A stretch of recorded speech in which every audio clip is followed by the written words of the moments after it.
bukan semua parents ya, Iya. pokoknya saya sebagai parents menganggap strict itu harus ada. Saya ngasih tahu mereka itu responsible.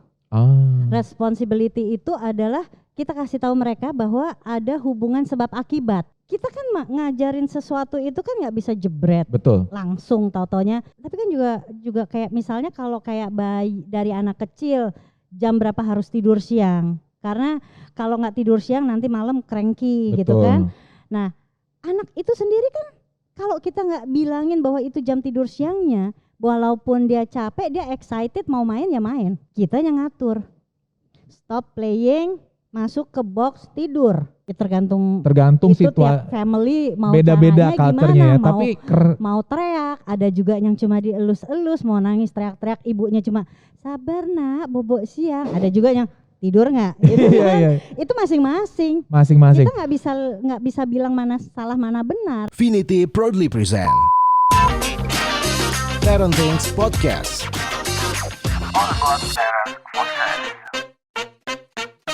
Welcome lagi di Parenting Channel buat Mom and Dad semuanya. Selamat datang lagi. Lama nih gak ketemu ya. Kemarin ketemu sama teman saya namanya Daru, tapi bagusan saya udah jangan nama Daru lagi.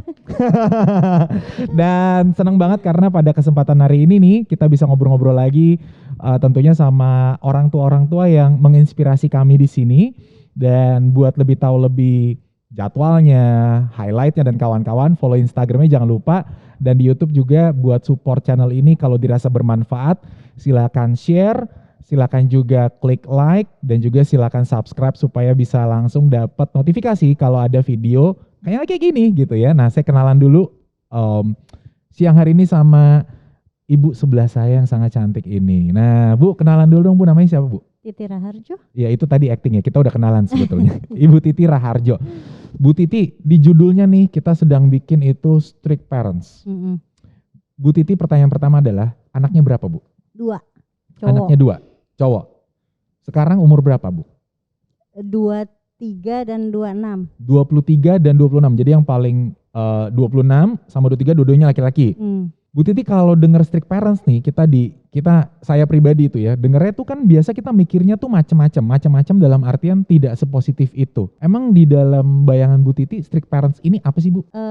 Kalau saya lebih ngelihatnya bukan semua parents ya, pokoknya saya sebagai parents menganggap strict itu harus ada. Strict itu buat saya lebih ke arah disiplin. Oke.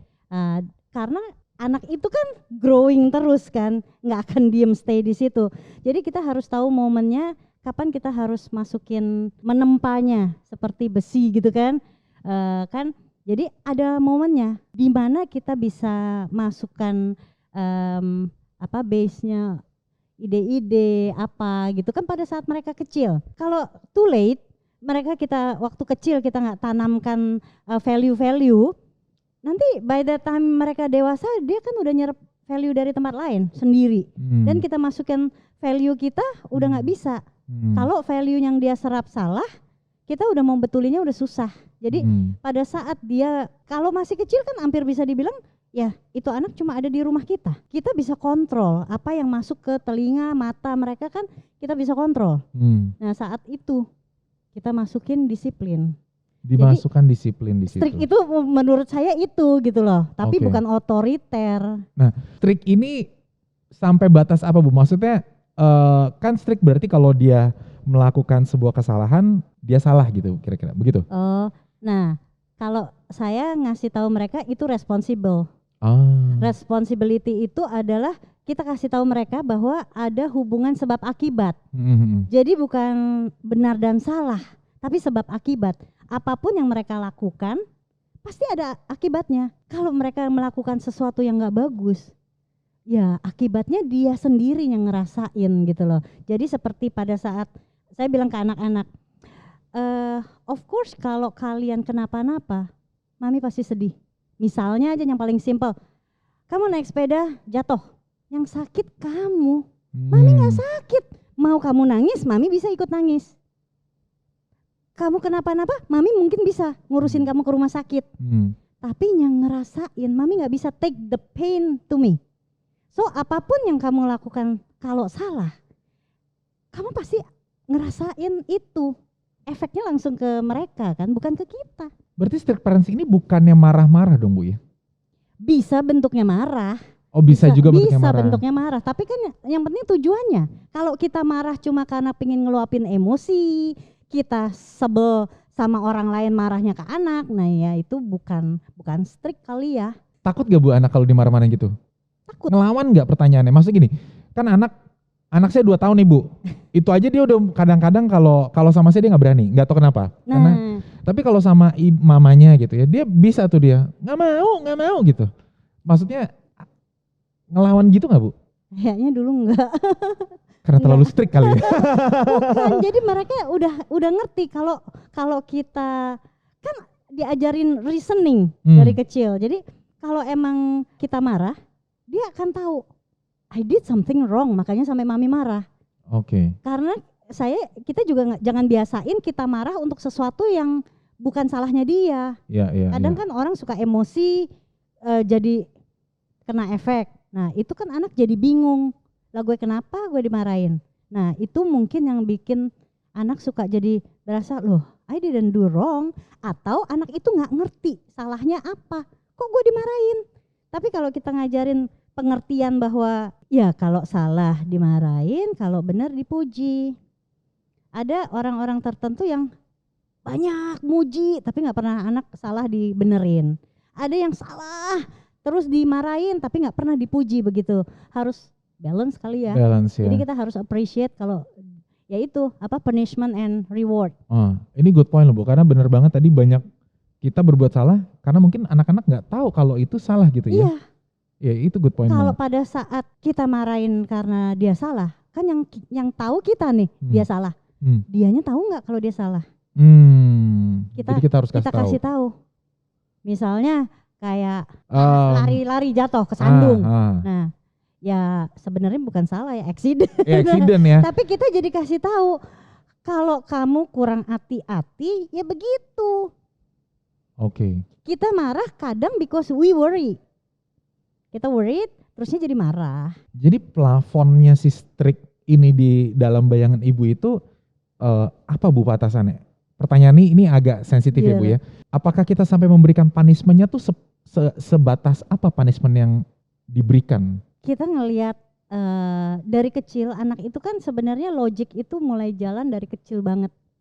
Seperti yang saya waktu kecil, anak kecil keluar masuk pintu. Kita ajarin gimana cara buka pintu. Kan belum nyampe dong, masih kecil banget. Umur berapa nih Bu? Nggak inget lah, baru belajar jalan. Baru belajar jalan nih ya. Ini baru belajar jalan nih. Anak kecil kan yang seneng keluar masuk jadi, kamar tuh kan masih kecil, masih belum dia bosen. Di dalam bosen, keluar bosen, mau masuk. Ya ajarin aja, siapin bangku, tapi bangkunya kita harus yakin itu aman buat dia. Kasih bangku, ajarin dulu. Dia lagi rewel mau minta buka pintu, kita ambil, kita taruh. Ajarin suruh naik dengan aman, buka pintu. Tahu, 1 kali 2 kali juga pasti ngerti. Jadi dari kecil itu kita ngajarin logiknya jalan. Baru belajar jalan, dia sudah bisa menggunakan tools untuk membuka pintu ya teman-teman ya berarti ya. Iya.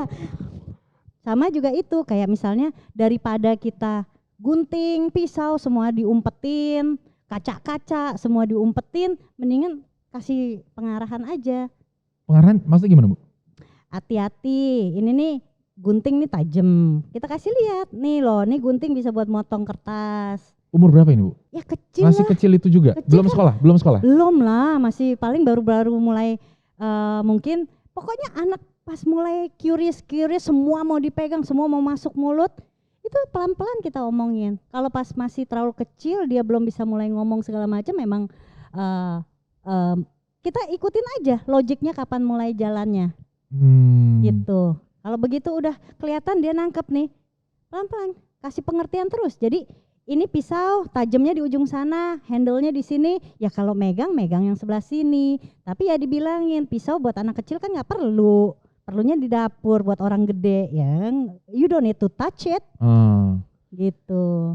Ini sebenarnya kalau saya sum up Bu, sebenarnya strict di sini tuh nggak seperti yang teman-teman bayangin gitu ya. Strict di sini tuh lebih ke menanamkan dan mengajarkan mana yang benar mana yang salah gitu Bu ya. Menanamkan hal-hal baik kalau yang ini salah, yang ini benar, dalam artian adalah salah karena ada konsekuensi tidak nyaman yang akan anak ini rasakan. Karena kita kan nggak kepingin, kita menempa besi kan cuma bisa waktu pas mereka kecil kan.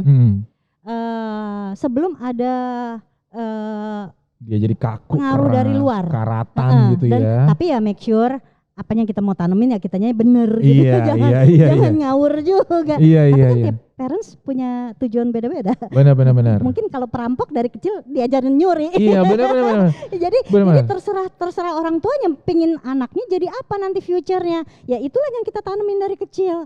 Kalau kita mau anak ini jujur, punya responsibility terhadap kerja, terhadap keluarga, ya taneminnya itu. Tapi kalau emang bapak ibunya perampok, pengen anaknya rampok, ya ajarin bekegembok. Iya, benar. Ya, jadi karena anak secanggih itu ya Bu ya. Canggih itu logikanya ya. Jalan kok. Yang itu ya. Orang dari bayi aja dia masih minum susu, malam saya siapin bisa 8 botol, dia ambil, kosongnya ditaruh di sebelah kanan. Jadi pagi-pagi, malam saya taruh di kiri ada isinya, pagi-pagi di sebelah kanan udah kosong. Buat yang mau tahu caranya, Anda yang masih kurang tidur di bulan-bulan pertama, silakan kontak Ibu Titi gitu ya. Iya. Itu masih kecil sudah dilakukan itu. Jadi mereka pun sudah tahu. Mereka tuh logiknya jalan kok dari kecil. Mereka tahu what to do-nya ya. Ya makanya berarti di sini strict parentsnya itu bukannya strict pure galak, otoriter. Beda lah. Karena kan kebanyakan orang tua di sini berpikir, pertanyaan ini Bu, menarik nih Bu. Apa tuh? Banyak di sini kita merasa kan orang tua itu ketika kita punya anak, we know everything. We own everything, you are my son, you are my daughter, you are my, itu kan yang bikin kita owning everything. Sehingga membuat kadang-kadang, ini Bu menariknya adalah, maunya tuh bukan peraturan tapi maunya gue, kebayang gak? Kalau maunya gue ya nanti gedenya nanti maunya gue juga. Gitu ya Bu ya, kebayang ya Bu. Jadi maunya gue misalkan. Itu misalkan, egois Mas. Jadi itu, bukan strict parents, nggak ke arah sana sama sekali ya? Mestinya enggak. Yang Ibu lakukan nggak ke sana ya? Enggak. Jadi apapun yang kita tanamkan, karena kalau kita nggak tanamkan disiplin, mereka tahu dari mana disiplin. Ibunya disiplin nggak pertanyaannya? Ya harus dong. Sama gitu ya. Jadi sama dong. Kayak kita abis makan, piring harus kita rapiin, taruh di sink. Kan kita kasih contoh, ya dia lakukan. Jadi kalau pas kayak lebaran nggak ada pembantu, mereka doing it themselves. That's the key teman-teman. Dari kecil juga. Kita yang nyontoin. Bukan kita cuma nyuruh-nyuruh doang. Nggak bisa dong. Kalau nyuruh, kan dia nggak tahu nyontoh apa, disuruh apa. Kan mereka kan ngelihat dari mata sama pendengaran awalnya kan. Meniru ya. Meniru. Jadi kalau kita mau mereka disiplin kayak kebersihan, mereka nggak tahu bersih itu kayak apa. Bahwa abis makan belepotan harus dielap. Mereka kan nggak tahu. Kita yang ngasih tahu bahwa itu kotor, bahwa makan harus cuci tangan, kan mereka nggak tahu. Waktu lahir nggak ada manual book. Iya benar. Iya. Nggak ada manual book ya benar. Itu benar banget. Nggak ada sekolahnya gitu ya. S1 jadi ibu atau bapak belum ada kan ya. Kita nggak bisa mesen bayinya udah lulus S1 gitu. Iya nggak bisa order ya. Nggak ada sekolahnya. Iya jadi blank page. Blank page dan strict parents ini supaya kita semua punya bingkai yang sama bahwa bukannya suka-sukanya orang tuanya, bukannya dengan kekerasan. Oh ya, pertanyaannya kekerasan terlibat tuh sekeras apa Bu? Boleh tahu nggak Bu? Nanti saya udah ngomong gak ada kekerasan, nggak taunya ada kekerasan lagi nih. Bisa juga ada. Maksudnya kekerasan kayak gini loh. Kita kan ngajarin sesuatu itu kan nggak bisa jebret. Betul. Langsung tau-taunya. Tapi kan juga kayak misalnya kalau kayak bayi dari anak kecil jam berapa harus tidur siang. Karena kalau nggak tidur siang nanti malam cranky. Betul. Gitu kan. Nah anak itu sendiri kan kalau kita nggak bilangin bahwa itu jam tidur siangnya, walaupun dia capek dia excited mau main ya main. Kita yang ngatur. Stop playing, masuk ke box tidur. Rewel ini itu ya udah. Kalau kita kalah di situ kan kita udah tahu nih apa yang kita lakukan benar, bahwa memang dia maunya main, kita maunya dia tidur, kan itu udah jelas dua hal yang berbeda. Betul. Ya that time kan kita punya power, kita orang dewasa, kita taruh di tempat tidur, kita tongkrongin, nggak bisa kabur juga kan, gitu. Jadi pada saat masih seperti itu, by day dia nangkep, oke. Nanti begitu gue bangun gue boleh main lagi. Iya benar. gitu. Kita kasih tahu bahwa tenang aja, emang abis ini nggak bisa lagi, tidur dulu, abis bangun main lagi gitu loh. Jadi kan bukan seolah-olah the moment will be gone kalau gue tidur siang gitu. Itunya kayak apa, dijanjikan ada surga lagi nanti gitu. Ada bukannya waktunya semuanya. Ada waktunya, jadi gitu bukannya diambil sekarang gitu. Tinggal jadwalnya saja. Jadwalnya. So yang dimaksud kekerasan adalah dia tetap kita teguh dan tegas kali ya Bu ya. Nangis-nangis tungguin aja. Bukannya kita hajar atau apa kan. Ya tergantung situasi family mau beda-beda culture-nya ya. Tapi mau teriak, ada juga yang cuma dielus-elus, mau nangis teriak-teriak, ibunya cuma sabar nak, bobok siang. Ada juga yang tidur nggak? Itu masing-masing. Kita nggak bisa bilang mana salah mana benar. Tapi yang penting intinya bahwa kita mau dia tidur siang, mereka tidur siang dan nggak punya trauma yang dibawa kan? Trauma yang dibawa that's okay juga gitu. Soalnya kadang kan ada trauma yang kebawa kan kalau kita salah. Betul. Salah perlakuan gitu ya. Betul. Jadi strict di sini itu adalah emang jadwalnya tidur ya tidur. Jadwalnya makan ya makan. Sampai pagi tengah malam pun dikasih botol 8. Pertamanya kasih 4 dia masih ngebangunin. Tambah lagi 5 masih juga ngebangunin. Oke, sampai 8 dia berhenti. Berarti 8 yang pasti. Ya? Jadi kita juga nggak tahu kan umur segitu belum bisa ngomong benar kan, kita nggak tahu. Ya kasarnya kayak piara binatang kan juga nggak bisa ngomong. Kalau kita punya dogi, punya kucing, kan mereka nggak bisa tahu. Tapi gesturnya, meong-meong, nanti rewel, kan pasti ada sesuatu yang nggak nyaman. Maksudnya analogi ketika bayi belum bisa berbicara, menyampaikan apa yang dia mau sampaikan. Kan kita gitu jadi mau nggak mau ya seperti itu, kita harus ngelihat, coba nauin gimana nih, dia maunya apa ya. Ngomong nggak bisa, manual book nggak ada. Jadi kita yang merhatiin. Yang penting kalau kita aturannya kita udah ikutin semua kok masih begini ya cari dokter. Must be something, kan? Kalau nangis pasti ada something. Iya benar-benar. Anak kecil mana ngerti sih dibilang, gue nangis biar digendong, nangis biar diajak jalan-jalan. Sebenarnya kan mestinya mereka nggak punya the idea of that. Masih terlalu kecil untuk itu. Iya benar-benar. Jadi kalau ternyata rewel, mungkin nangis di pok dia diem. Maybe kalau emang beneran kolik atau apa, that doesn't solve the problem. Bener. Tapi mungkin karena si anak juga capek di pok ya gue diem deh gitu. Iya. Tapi actually kalau emang ada problem ya harus cari medical advice. Ya, kita perlu sensitif juga di orang tua gitu ya. Jadi kebayang ya, strict parents itu bukannya anak nggak mau nurut terus dipukulin, anak bangun siang langsung dihabek-habekin gitu, terus situasi dalam rumah terus penuh dengan tangisan gitu, enggak ya. Strict parents di sini adalah semuanya sesuai dengan value, disiplin dan juga ketegasan dari semua pihak, bukan cuma orang tua terhadap anak, tapi kita semua sama-sama, gitu ya. Kita akan lanjut ke pertanyaan berikutnya karena yang berikutnya pasti lebih seru lagi karena kita akan ngobrolin gimana menerapkan si disiplin dan strict parents ini ke anak-anak kita. Stay tune terus. Parenting Podcast. All about parent podcast.